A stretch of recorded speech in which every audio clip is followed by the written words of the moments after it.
So good morning, everybody. It's 11:30 Eastern Time, and this is the next in a series of online events that I'm holding 7 days a week to help businesses just like yours, just like mine, get through this pandemic.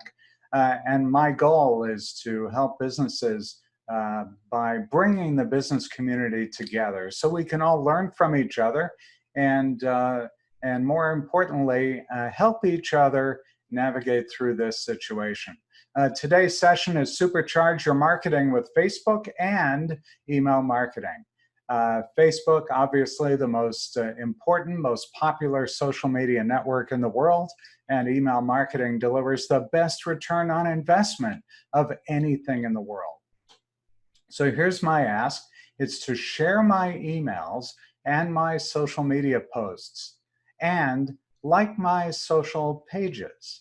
Okay, because the more you can do that and spread the word about what we're doing, it will not only, of course, give visibility to us, but it'll help you be established as a credible source of information as well. So it really helps everybody, helps us, of course, because it helps expand our network, helps you because it helps you get established as a credible source of information. People can come to you and know that they're getting stuff that is valuable and worthwhile. And of course, it helps the people who follow you on social media because it'll give them information that they might not have found someplace else. So let me ask you to do this. Let me ask you to let me know the struggles that you are having with marketing. Ask questions, use the Q&A box and the chat box. And if you're not sure where to find them on Zoom, they're located down at the bottom of your screen. If you're not seeing the toolbar, just move your mouse to the bottom of the screen and that will reveal the Q&A and chat boxes. Let me launch another poll here. I want to know from you, are you marketing your business right now on Facebook? So you got three choices: yes, no, you've been thinking about it, or no, you hadn't really considered it. And number two is, are you spending any money advertising on Facebook? This will help give me a sense of how I need to be talking about advertising and the other ways that you can market your business. Now, this is a 20-minute version of a 90-minute workshop. So here's what I'm going to teach you in the next 20 minutes or so. It's how to supercharge whatever marketing you're doing right now and how to get more out of your email marketing campaigns. So if you're ready, my name is Countess. I've got 40 years as a marketer. I'm in my 20th year as an independent consultant, helping businesses of all sizes grow. And prior to becoming an independent consultant, I was a senior marketing executive at 3 Fortune 100 companies. I've been managing director of the Countess Group. We celebrated our 19th birthday as a company just last week. What we do is we help businesses just like yours gain an unfair advantage over your competition, teaching you how to do targeted marketing. In my 40 years as a marketer, as I mentioned, I worked at some very big companies, helping with lead generation, leading the marketing teams in a few areas with product launches, lead gen, helping convert leads into sales.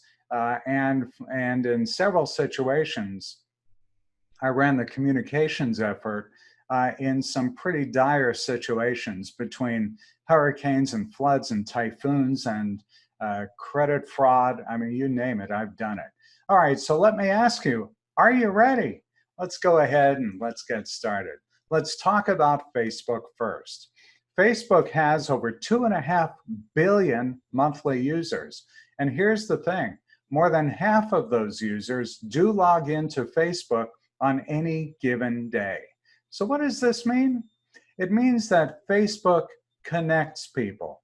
It really does connect people, probably in ways that you may not be as familiar with, but it's important to understand that it really is a connecting tool. So what I want you to think about is this. When you're posting on Facebook, that is not marketing on Facebook. And you may say, well, what do you mean by that? Well, take a look at these pretty big numbers, 88% and 85%. What you want to do is get people to become fans of your page, because just posting something on Facebook, all that does is maybe get someone to take a look at you. But what you really want them to do is become a fan of your company page, because nearly 90% of people say they're more willing to buy from you after they become a fan of your page. And 85% say they're much more likely to recommend your brand to people they know after they become a fan of your page. But here's the unfortunate thing about Facebook pages. Did you know that 96% of people who like your page never come back? And you say to yourself, well, why should I bother? Well, here's why you should bother. People become fans of your page to get discounts and promotions and get access to exclusive content from you. What Facebook does is it makes a determination based on artificial intelligence. It's called an algorithm that determines whether you are relevant to your fans. So there are a few things that you want to do. Number one is get fans to like your posts.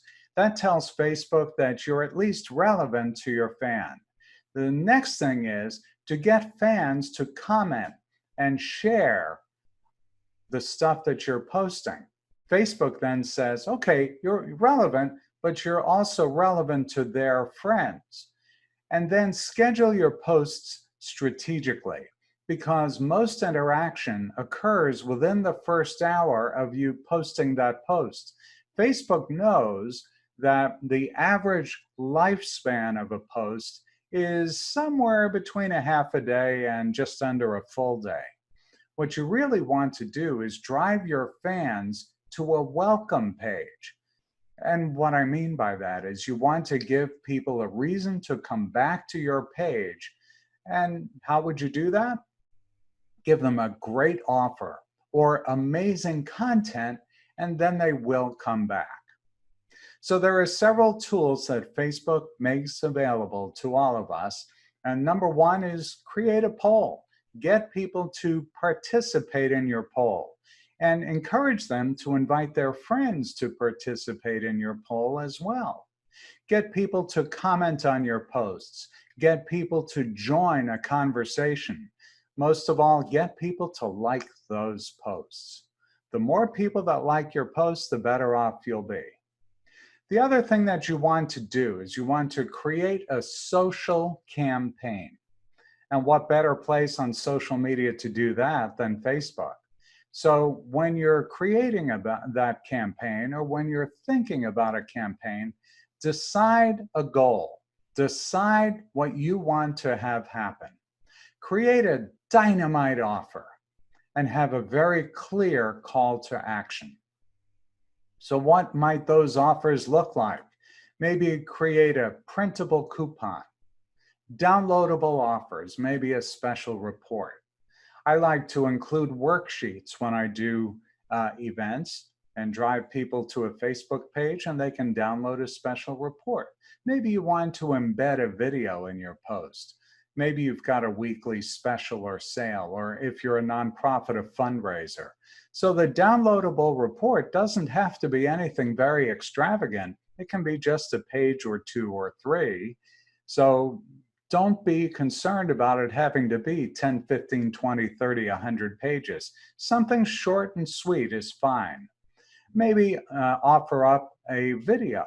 You know, if you attended yesterday's 30-minute webinar at this hour, I talked about the power of video marketing. Video is extremely powerful.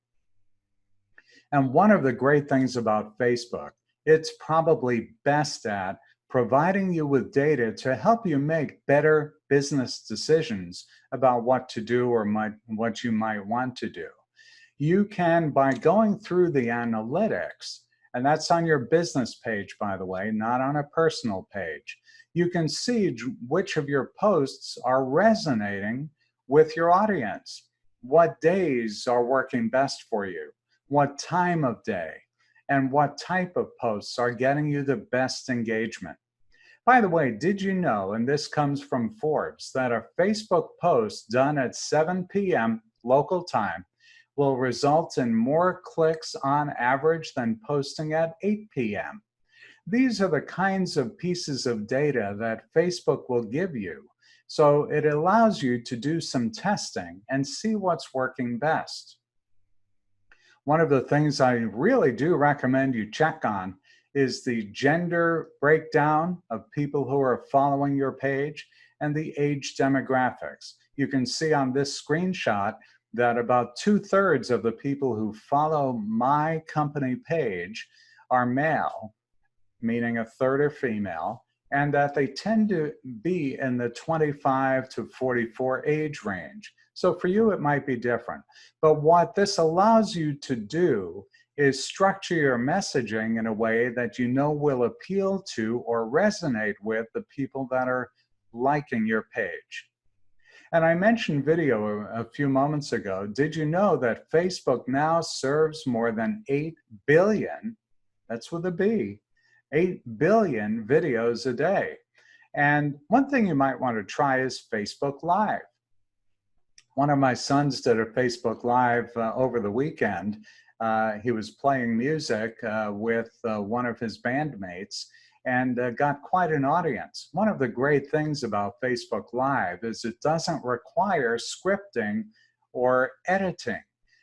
What makes it so great is that it shows authenticity. It shows credibility. And people can automatically get notified when you go live. So what about ads? The current poll I'm running asks whether you're currently using any ads. Let me show you a case study of one of our clients that ran an ad campaign through us a couple of years ago. Hi everyone, this is John, an account manager with the Countess Group, and in this video I want to share with you a Facebook ads case study where we were able to generate $51,300 in sales for one of our clients. And what happened was, the client is Thompson Tours, and they're a travel agent in eastern Pennsylvania, and they do custom travel packages, a little bit more specific and custom than like an Expedia or a Kayak or a Travelocity.com would do. And what happened was, Penn State football landed in the Big Ten championship game in Indianapolis against Wisconsin. And Eileen, the owner of Thompson Tours, contacted me and said, John, I have a travel package for people going from eastern Pennsylvania to Indianapolis for the Big Ten championship game. How can you help us get the word out and promote this? So I said, let's do a Facebook campaign. And so here's exactly how we did it and who we targeted. We targeted people aged 30 to 65 plus who were Penn State alumni or liked the Penn State page, and they lived in Allentown, Philadelphia, Scranton, and State College, Pennsylvania. And the reason why we targeted that segment is because they have money. And we excluded students because typically students don't travel to big bowl games because they're expensive. So here is the exact ad we used in the campaign. And if you look at it, the number one thing to take away from this is you must use an image that will stop people in their tracks. It's very important to use a compelling image.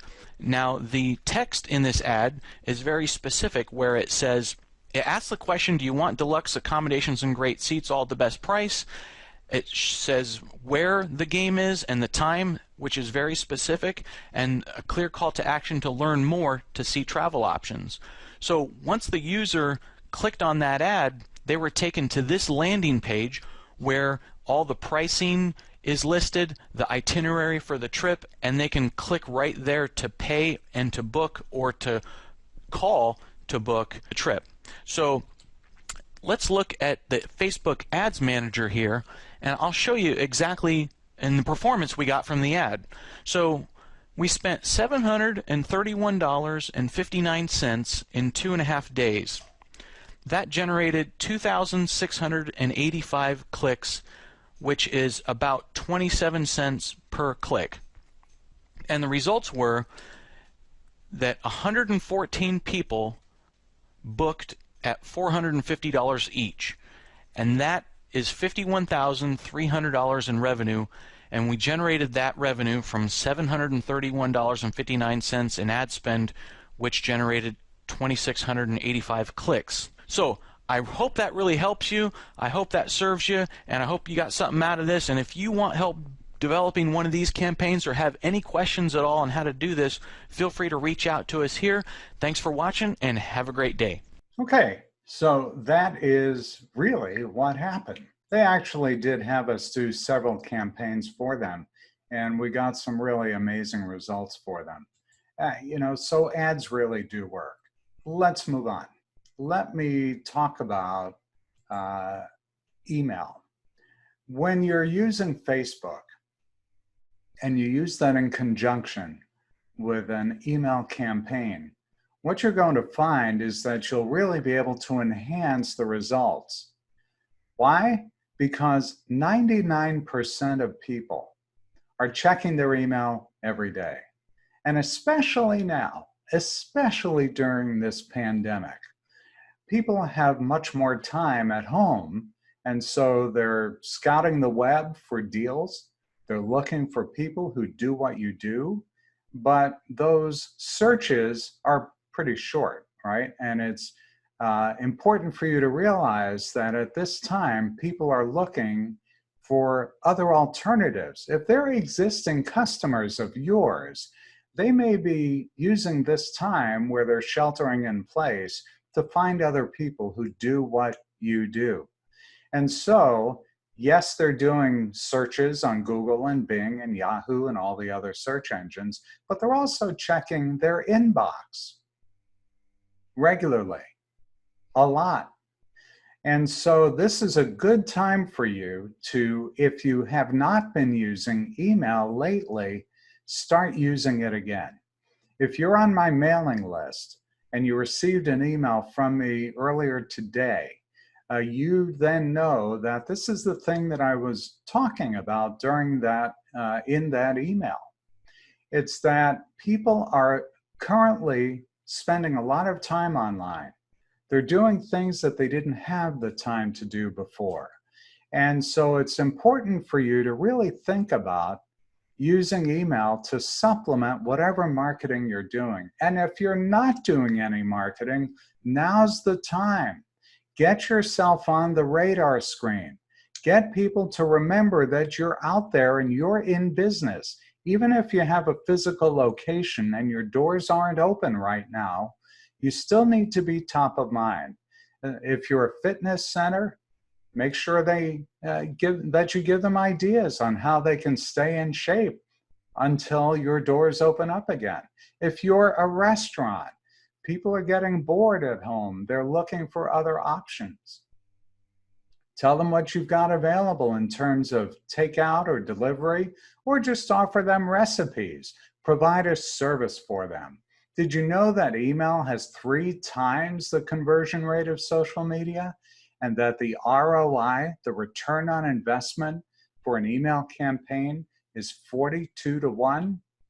And when you do an email, make sure it looks nice.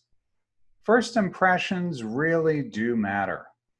If you're sending out an email, should your first impression be the thing on the left or the thing on the right? Well, an email that's just a text email, looking like the one you see on the left, isn't very interesting. People won't spend any time looking at it. Where the one on the right has exactly the same content. So which would you rather read? I've got 10 quick tips for you in order for you to get more out of your email campaigns.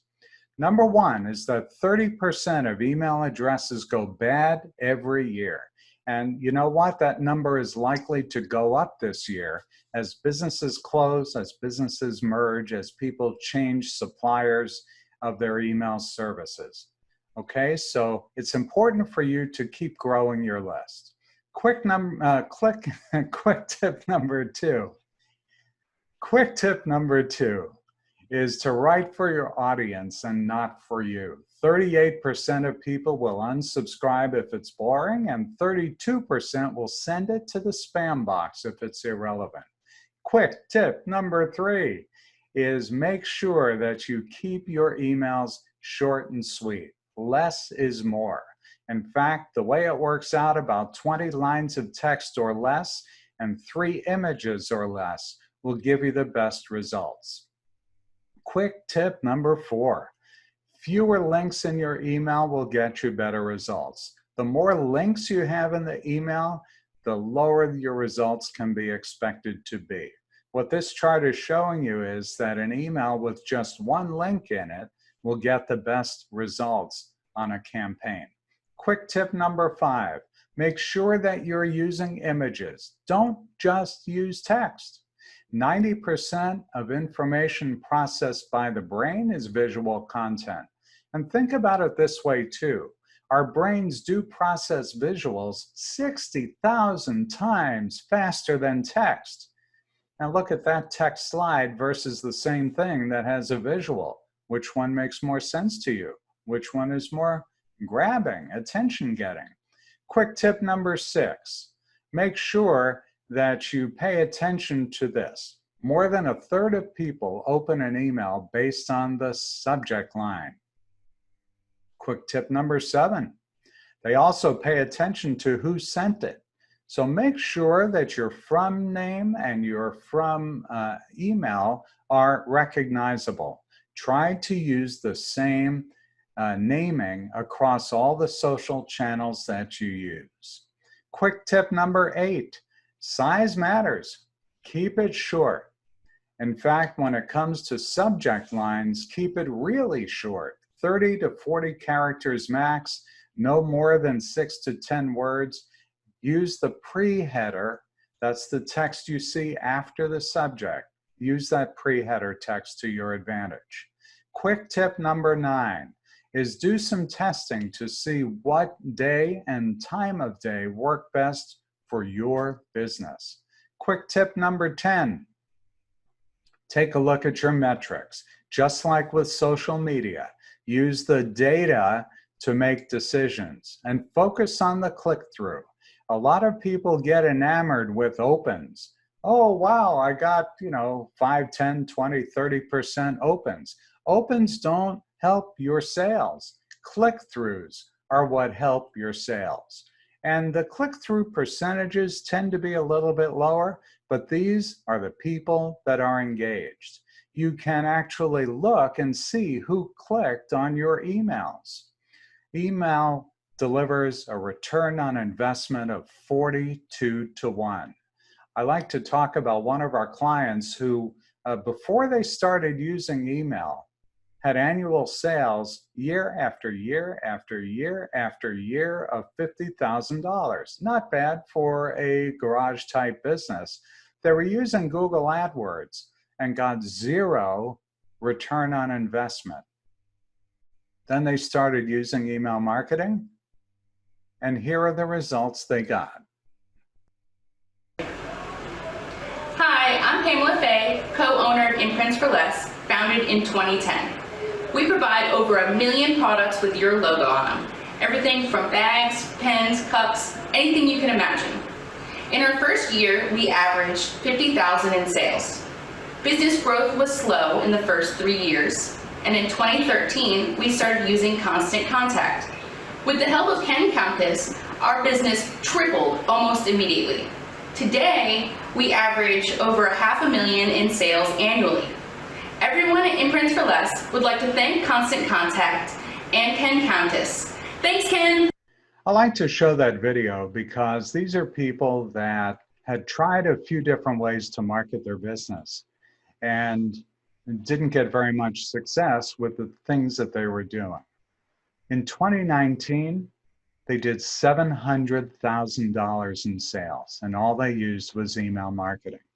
For them, the ROI is 300 to 1. They spend about $150 a month on email, and they generate $750,000 a year.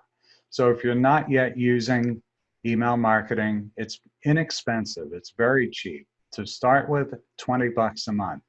And if you'd like to start using Constant Contact, just try it out with no credit card needed. You can go to completelyfreetrial.com. I have a different URL showing here, but either one takes you to the same place, bit.ly/completely free trial, or go to completelyfreetrial.com. We'll give you help to get you started too. All right, I've got 3 action items for you to do this week. Number 1, review your marketing. Is it giving you the results you need to succeed? Number 2, schedule a consultation with me. Go on my website and you'll be able to sign up not only for a consult, but for our events as well. And number 3, sign up using our website. Go on our website and you'll find tools that will help you grow your business. And for many of them, you could start with no credit card required. I've got another poll for you. Beginning in May, I'll be offering a live membership-only interactive marketing class, and members will be able to chat live with me, receive worksheets, invitations to get exclusive content, and more, all for a very modest monthly fee. So if you'd like more information, let me know that by clicking yes. If you don't have any interest in it, that's okay. Just click no. But we've got a lot of people still on this webinar, so please make sure that you do respond to that poll. All right, we're going into Q&A, and where the Q&A button is, move the mouse down to the bottom of your screen, and it will reveal a taskbar. So go ahead and throw your questions in there, and I'll take a look at the Q&A box. My name's Ken Countess. I'm Managing Director of the Countess Group. We help businesses just like yours gain an unfair advantage over your competition. We are a full-service marketing consultancy. Why would you hire us? Because we're a team of over 30 people with over 40 years of marketing experience, and we can coach you or we can do it for you. Once again, my ask of you is that you share my emails. If you got my email this morning, please share it with someone and let them know that you got some knowledge out of attending this session. And like my social pages too. And let people know that you have found a resource, somebody that's here to help. And finally, be sure to take time to absorb and practice what I've shown you today, and call me if you have any questions. Hey, we'll all get through this challenging time by working together. So we're going into Q&A, and while we do that, while I take a look at the Q&A box, let me make sure that you've got my website figured out. It's thecountessgroup.com. Make sure you go there and check out the replays, check out our upcoming events, the free trials I mentioned, schedule a consultation, and you could do more. It's at thecountessgroup.com. And if you're not sure how to connect with me on social media, my name, Ken Countess, is in most all of the URLs that you can find us at on social media. So Facebook, LinkedIn, Twitter, YouTube, Instagram, Pinterest, just about any place you are on social media, we're there too. Make sure you go ahead and like our page. All right, let me go ahead and look at the Q&A and the chat. Let's get your questions answered for you. So Rachel says, what about marketing for high-tech software on Facebook ads when it's an international company? Yeah, absolutely, Rachel. You can absolutely market.